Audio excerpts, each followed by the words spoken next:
Yeah, it's interesting. It is sometimes hard for me to take that in because from my upbringing. So I think the most thing I feel proud of is, I would say, probably in my, like, about 15 years ago, I really emotionally hit like a bottom. And even though I was like on the outside, everything was fine, I was like not well and emotionally not well. And that was because, I really needed to separate from my parents. I finally cut them out of my life. I find they're still alive, but I don't speak to them. I really had to make that decision. And I went into therapy at that time, and I've now been with the same therapist for the past 10 years. And I go twice a week, and I still go twice a week without fail for 10 years. And I feel the most proud of like the work I have done to emotionally get better. And I did it for my kids and for my own family. And so I think that for me was like the biggest. I again forgot your question, but It's like I it's hope I'm answering it. no, you are. The But question was talking about, being how, like, do you feel how it proud for feels to how be loved. far? Yeah. Yeah. So and my therapist tells me that, like, I've worked harder than a lot of people he's come across. And so I think, like, I can now really take in and accept the love, but I've worked really hard to be able to get to that place. And I have worked really hard in therapy and diligently, and not just in sessions, but like outside, to really get better for my husband, for my kids, and for my patients, for my friends, for everyone in my life. And I always knew I had a life worth living for, but when you are so unwell, it's hard to like see that. And so it's hard to see um like all the amazing things you have and all the people that love you when you're so like broken inside from so many years of emotional abuse by your parents. Yeah. Yeah. It's Yeah. definitely, I think when you try to heal oneself, like, you put in all of this work, and your main focus is, just, okay, what can I work on next, right? And you really don't see the transformation, but the people outside of you, from a third person angle, they see that transformation, like, wow, JeLa, Yeah. you seem happier, you're walking different, or you Oh seem, yeah. they notice these changes. But when you're navigating when you're within the process, you really don't focus on your growth. And the main intention behind that question, was, I just don't know. I think sometimes when we're aspiring to create more and more and more, we kind of overlook, like, how far we have come.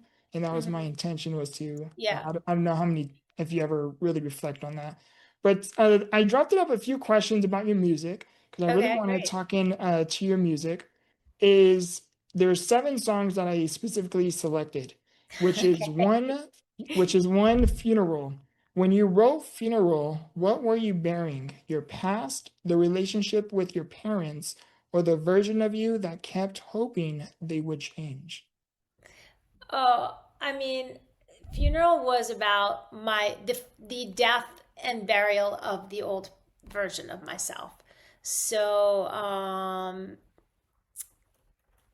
it's like, it's when you see a funeral, it seems like a sad event, but in fact, it was a good day for me. Or it wasn't a day, it was a process over many years to put those old patterns, those old ways of thinking, um, to rest.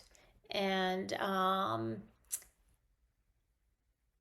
there's a line, I think, like, I ain't gonna miss her. She was a crazy bitch. Yeah. Yeah. You know, and so, yeah, like, I didn't miss her, and she was crazy. Like, I was crazy at times, and like I was not thinking clearly. And so I think to be able to with a little bit of like satire and dark humor, be able to like look back at those, the way you behaved and those old parts of yourself, and to put them to bed.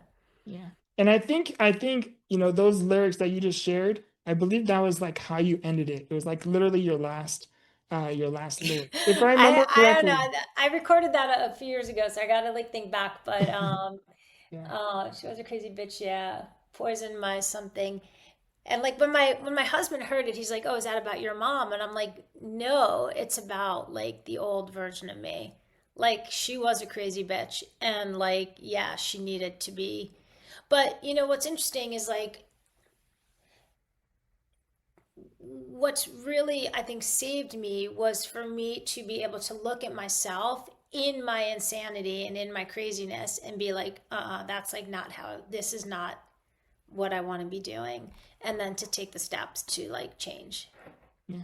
Where did you find the strength to do so? Or was it like through therapy, or was Oh it? yeah, it was all through therapy, and it was like it was life or death. I got to the point where like I was like either like something's got to change, or like I can't go on like this anymore. And so it kind of like was just basically, yeah, it became like a life or death situation. And I had been through therapy with two other people before I found my current therapist, whose name is Barry, who like everyone knows Barry because like I talk about him. But yeah, I found Barry, and like I've been with him for almost 10 years. And he really taught me, and therapy taught me like how to trust somebody, that like even in my worst states and in my darkest times, and all the ugliness that like was inside of me, like he kept showing up. And like every time, like whatever happened, whatever I said, like he just kept showing up. And I think like I've told him, like I don't think it was anything he like said, honestly. I think he just kept showing up. And in that, relational part of the therapy like was really what healed me. And I always said that like the times in therapy when I felt the most heard and the most seen and the most fully understood was what I found healing, because I never had that as a child. I was never seen, I was never heard.